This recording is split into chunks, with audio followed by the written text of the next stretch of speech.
Speaking test instructions. The speaking test is 20 minutes. There are 8 tasks in the speaking test. Please try your best to answer all the questions.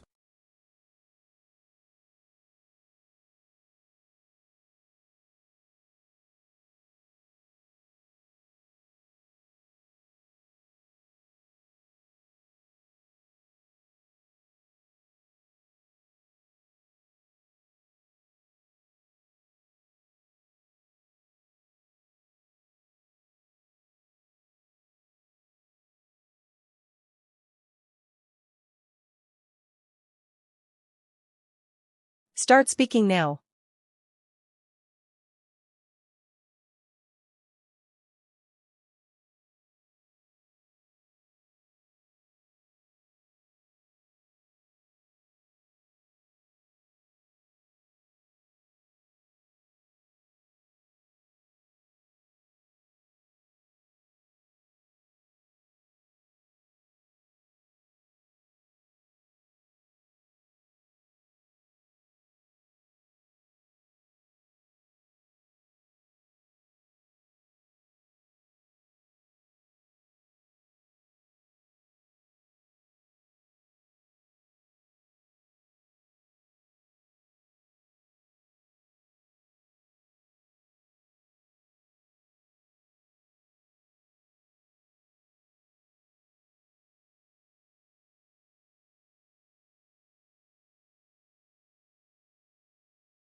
Time is up.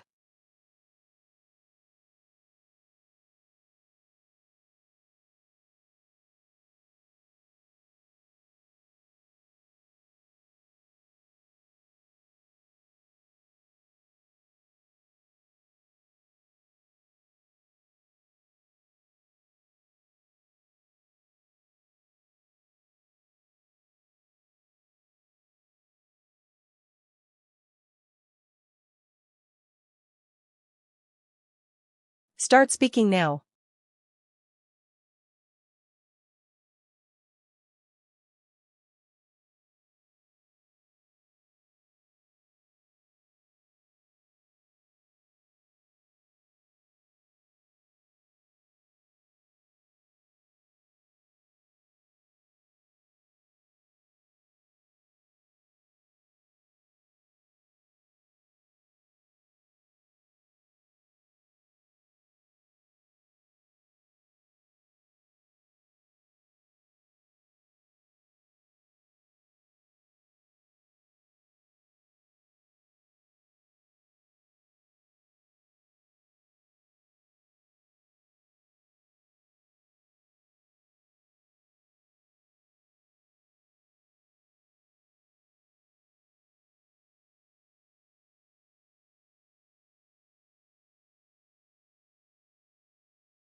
Time is up.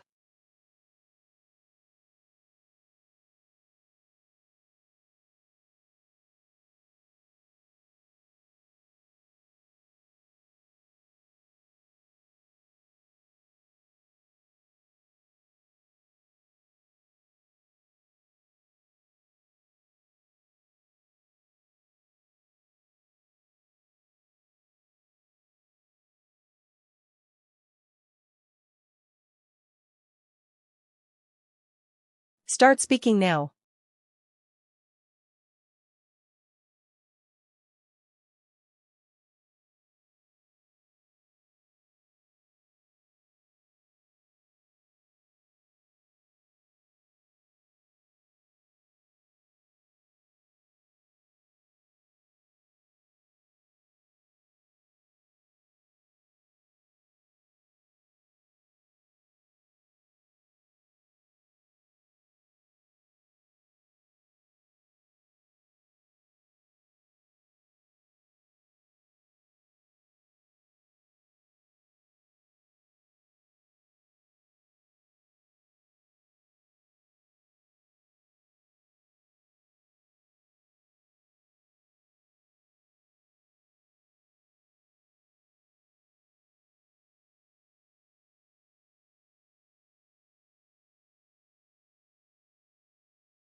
Time is up.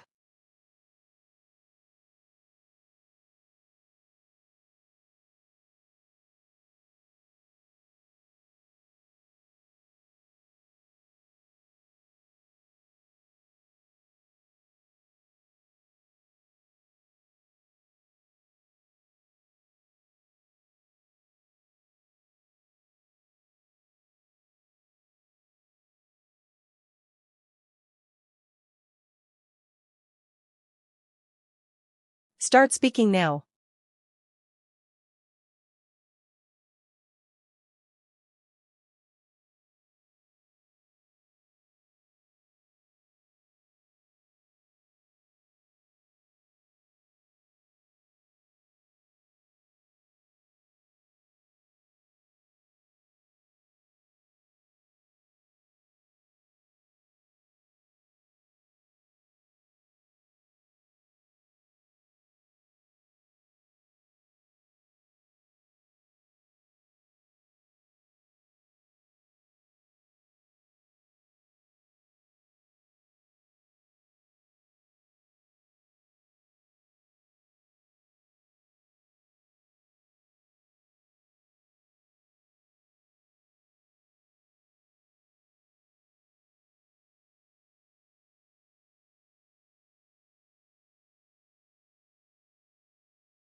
Time is up.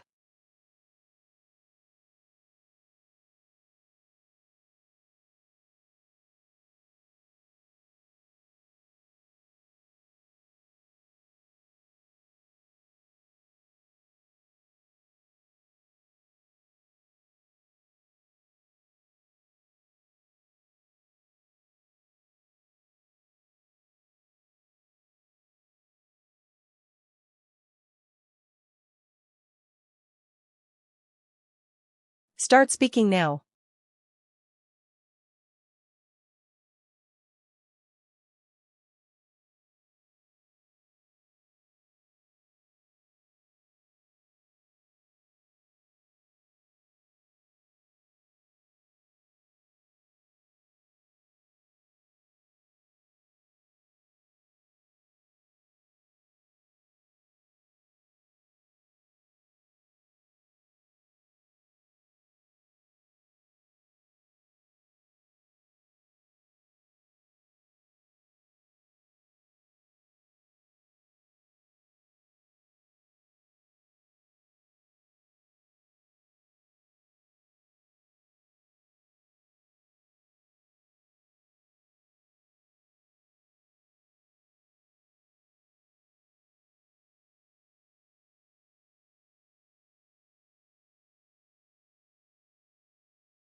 Time is up.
Start speaking now.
Time is up.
Start speaking now.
Time is up.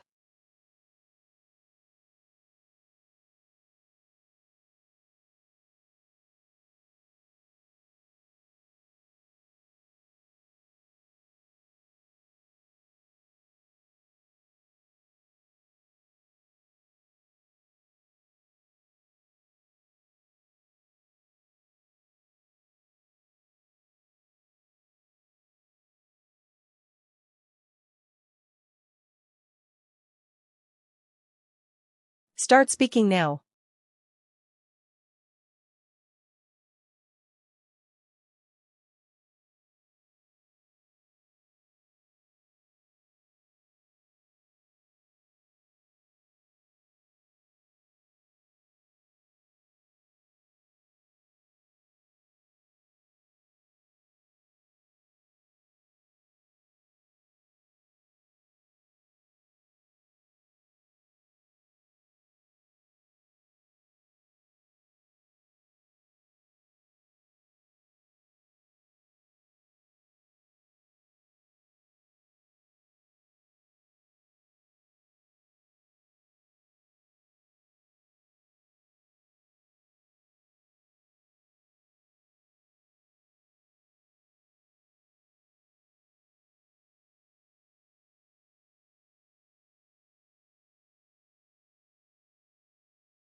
Time is up.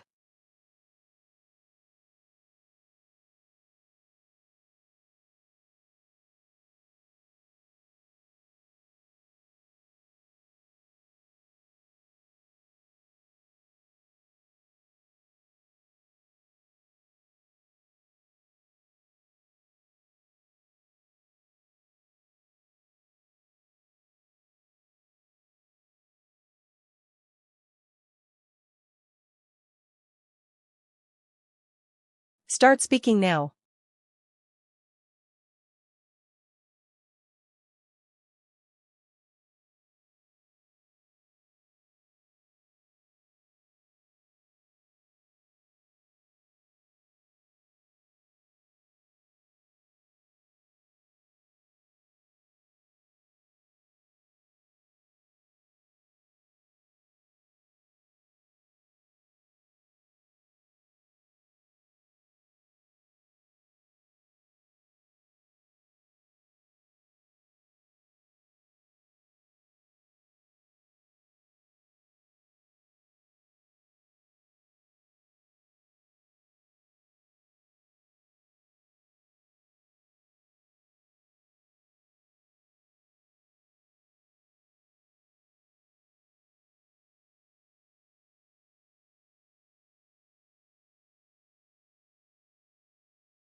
Time is up.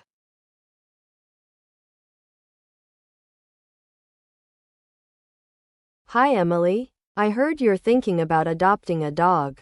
And I wanted to share some thoughts since I went through the exact same dilemma a few years ago. Deciding between a puppy from a breeder and an older dog from a shelter is a huge choice. And there are a few critical things you should consider before making a final decision. To start with, the biggest difference is the time commitment. Puppies are incredibly cute, but they are essentially full-time jobs. You'll need to house-train them, teach them basic obedience, and deal with the teething phase, which can be exhausting. Since you work long hours at the clinic, you might find it overwhelming to rush home every few hours to let a puppy out.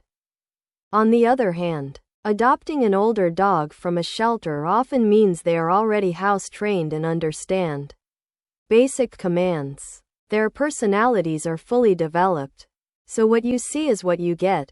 Shelters do a great job of matching dogs with the right owners, so you could find a calm companion that perfectly fits your current lifestyle. Plus, it's incredibly rewarding to give a home to a dog that really needs one. Furthermore, you should consider the financial aspect. Puppies require a lot of initial veterinary care, including multiple rounds of vaccinations and spaying or neutering. Shelter dogs usually have all their medical needs taken care of prior to adoption, which can save you a significant amount of money up front. Ultimately, you need to be honest with yourself about how much energy and time you can dedicate right now. If you're ready for the rigorous training and want to raise a dog from scratch, a puppy could be wonderful. But given your busy schedule, I strongly recommend visiting the local shelter first. You might just lock eyes with an older dog who is already perfectly suited to be your new best friend. Let me know if you want me to come with you to the shelter this weekend. I remember a distinct time a few years ago when I had to adapt to a sudden, major change in my travel plans. I had been planning a trip to Japan for over 6 months, and I was incredibly excited to finally explore Kyoto. I had booked all my accommodations, mapped out my daily itinerary, and even learned some basic Japanese phrases. However, just 2 days before my scheduled flight, a massive typhoon hit the region, and all flights to Osaka were completely cancelled. I was absolutely devastated at first. All that meticulous planning seemed completely wasted. And I had already taken the time off work, meaning I couldn't simply reschedule the trip for the following week. After the initial shock wore off, I realized I still had 2 weeks of vacation time to use. Instead of sitting at home feeling sorry for myself, I quickly pivoted and looked for alternative destinations that were unaffected by the weather. I managed to book a last-minute flight to Portugal, a country I had always wanted to visit but hadn't extensively researched. Although it was completely different from what I had envisioned, the trip turned out to be spectacular. I spent my days exploring Lisbon's historic neighborhoods and enjoying incredible seafood.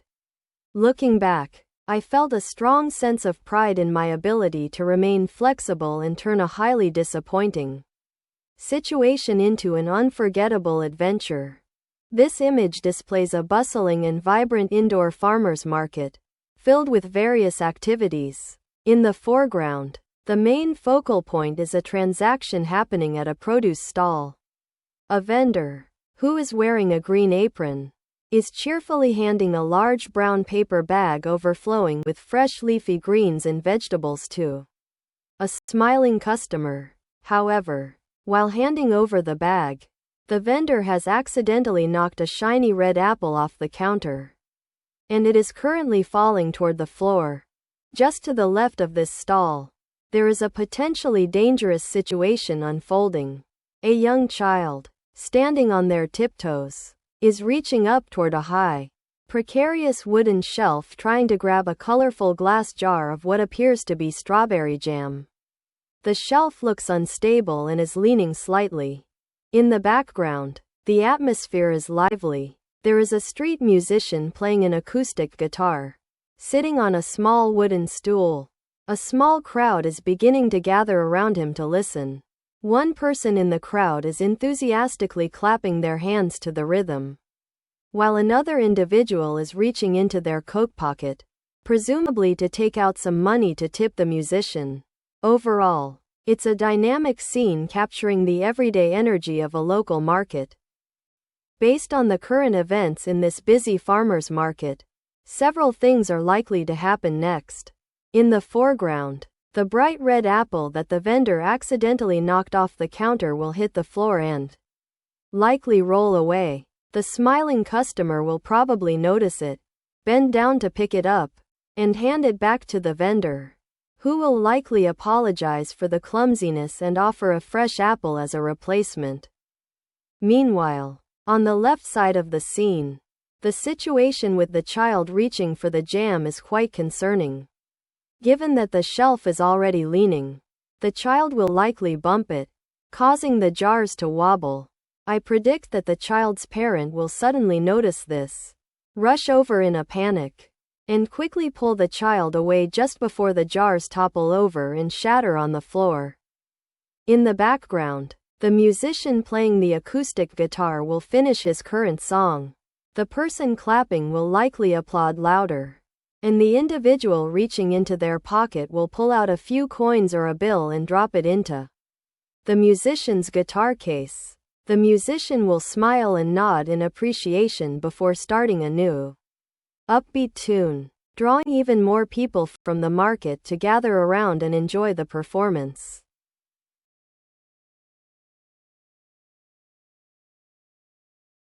Hi Mark, I've reviewed your suggestion about hosting the community cleanup at the abandoned lot behind the high school. While I agree that area is highly polluted and cleaning it would have a significant impact, I strongly believe that City Center Park remains our best option for this event. First of all, our primary goal this year is to raise public awareness about environmental conservation. City Center Park has incredibly high visibility because it's located right in the middle of downtown. Hundreds of pedestrians will see our volunteers working, which could inspire them to join future events. The abandoned lot, on the other hand, is tucked away behind the school where almost no one will notice our efforts. Additionally, accessibility and logistics are crucial for an event of this scale. City Center Park is easily accessible by multiple public transit routes, meaning we'll attract a much larger and more diverse group of volunteers. The park also already has essential facilities like clean restrooms and water fountains, which are absolutely necessary when people are doing physical labor for several hours. If we choose the abandoned lot, we would have to spend a large portion of our limited budget renting portable toilets and bringing in bottled water. Therefore, considering the logistical convenience and the opportunity for maximum public exposure, City Center Park is the most strategic choice for ensuring our cleanup event is a massive success.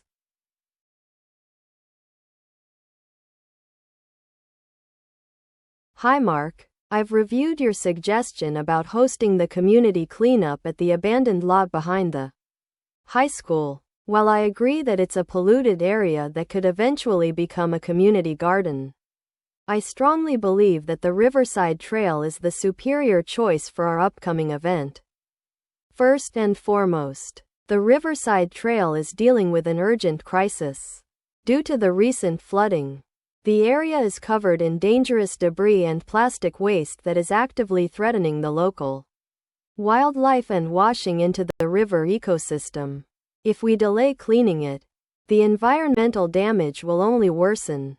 The abandoned lot is certainly an eyesore, but it doesn't pose the same immediate ecological threat. Furthermore, we want our volunteers to have a positive, rewarding experience so they will return for future events. The Riverside Trail offers a beautiful, peaceful natural scenery that people genuinely enjoy spending time in. The cleanup will feel like a refreshing day out in nature. In contrast, the abandoned lot is a highly polluted, concrete area which might be hazardous and demoralizing for first-time volunteers to tackle. While the abandoned lot is a noble project for the future, the critical environmental urgency of the Riverside Trail, combined with the pleasant environment it offers our volunteers, makes it the clear priority for this weekend's cleanup. Hi Sarah, do you have a moment? I just received your message about the family emergency, and I am so incredibly sorry you're dealing with that right now. Please know that your family comes first, and you shouldn't worry about being here on Friday. However, I wanted to discuss the presentation.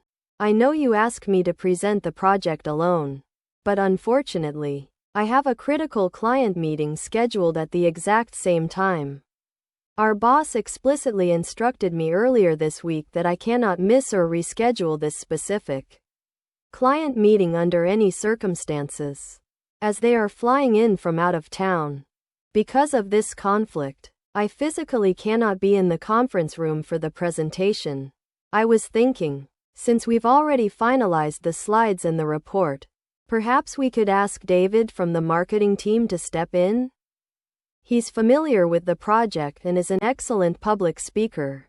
I could spend a few hours with him tomorrow running through the talking points so he feels completely prepared. Alternatively, I can speak to our director today and ask if the presentation can be postponed to Monday. Given the unforeseen circumstances, let me know what you think. And again, I hope everything is okay with your family. Hi Mr. Thompson, do you have a few minutes? I need to discuss an urgent scheduling conflict regarding Friday. Sarah just informed me that she has a serious family emergency and will not be able to come into the office for our major project presentation. She has asked me to deliver the presentation alone, which I am fully prepared and willing to do. However, the presentation is scheduled for 2 p.m., which exactly overlaps with the important client meeting you asked me to lead. I know you emphasized how crucial it is that I attend that client meeting. But without Sarah, there is no one else equipped to present the project to the board.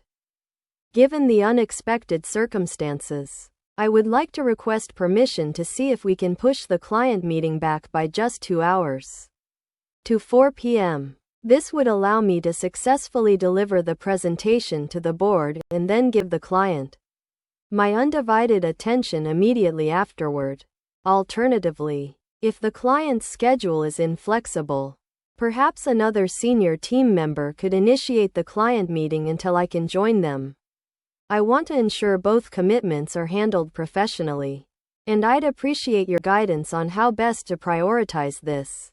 In recent years, the debate over the high school curriculum has intensified, particularly regarding the inclusion of practical life skills. I strongly believe that financial literacy, encompassing topics such as taxes, investing, and budgeting, should absolutely be a mandatory subject for all high school students. First and foremost, the primary purpose of the education system is to prepare young adults for the realities of independent life. Currently, millions of students graduate with an extensive understanding of advanced calculus and historical dates, yet they possess no basic knowledge of how to file a tax return, balance a checkbook, or understand compound interest. This knowledge gap frequently leads to disastrous consequences, with many young adults falling into crippling credit card debt or signing predatory loan agreements simply out of ignorance. By making financial literacy mandatory, we would equip students with the essential tools needed to navigate adulthood successfully and avoid ruinous financial mistakes. Furthermore, teaching financial literacy in schools would significantly help level the economic playing field.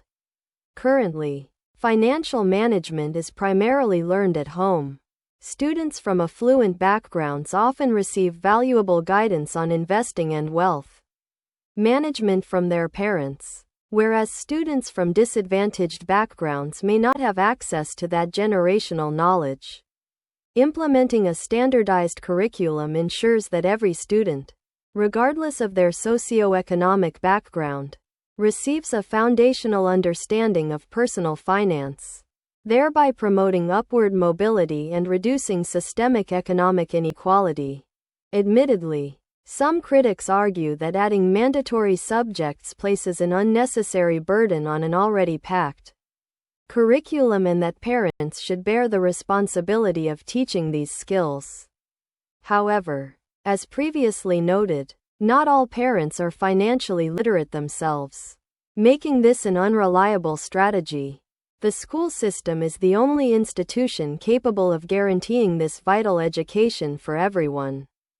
In conclusion, personal finance is an unavoidable aspect of modern adult life. By mandating financial literacy in high schools, society would foster a more responsible, economically stable, and empowered generation, ready to face the complexities of the real world. Hello, is this customer service? Yes, I'm calling regarding an order I received this morning. My order number is 847 to 291. I had ordered a standard black ergonomic office chair, but there's been a massive mix-up because the item that arrived is completely bizarre and definitely not what I purchased. Instead of an office chair, I received this incredibly strange piece of furniture that looks like a hybrid between a beanbag and a children's rocking horse. It's entirely neon green, completely covered in bright pink polka dots. The base is made of curved wood, similar to what you would see on a traditional rocking chair, so it wobbles back and forth. However, the top portion is what's really unusual. It's made of this inflated, squishy plastic material, almost like a pool toy, and there are 3 odd, tentacle-like arms sticking straight out of the sides. The strangest part is that there is absolutely no visible seat or backrest. It's just a large, bumpy, inflated dome on a wooden rocker. There is no way anyone could use this at a desk. I honestly have no idea what this item is supposed to be, but I need to return it as soon as possible. Could you please send a courier to pick this up and expedite the shipment of the actual black office chair I ordered? Thank you.